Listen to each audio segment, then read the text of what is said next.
Merci pour cette proposition de loi. Effectivement, je rejoins l'avis de tous mes collègues. C'est un problème récurrent. Moi, j'ai des petites questions, des petites précisions à vous demander, des choses qui me paraissent pas claires. En introduction, vous parlez de consommateurs.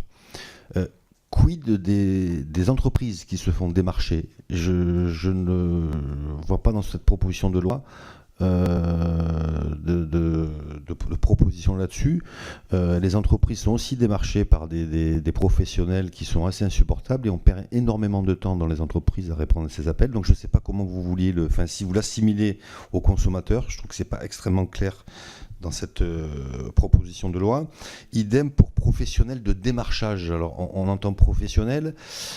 Est-ce qu'une entreprise qui se crée et qui va donc essayer de démarcher, le téléphone reste quand même un outil de démarchage très peu coûteux quand on monte son entreprise, est-ce que ces entreprises sont comptées dans cette sphère-là?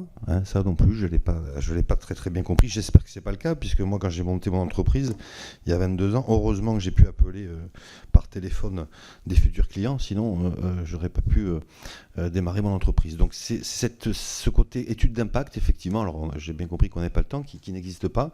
Mon collègue Modem parlait donc de la suppression d'emplois sur des grosses centrales téléphoniques. Moi je parle surtout des petites entreprises. Je prends un exemple très simple, un artisan qui pourrait tout à fait appeler les habitants de son village. On est dans une démarche, j'allais dire, d'information, d'une création d'activité. Alors il y a bien sûr du commercial derrière, mais c'est aussi de l'information. Et là aussi, j'aimerais avoir votre avis. Voilà, je suis à 1 minute 56, c'est parfait. Ah mais cette commission, de toute façon, ça roule, ça roule.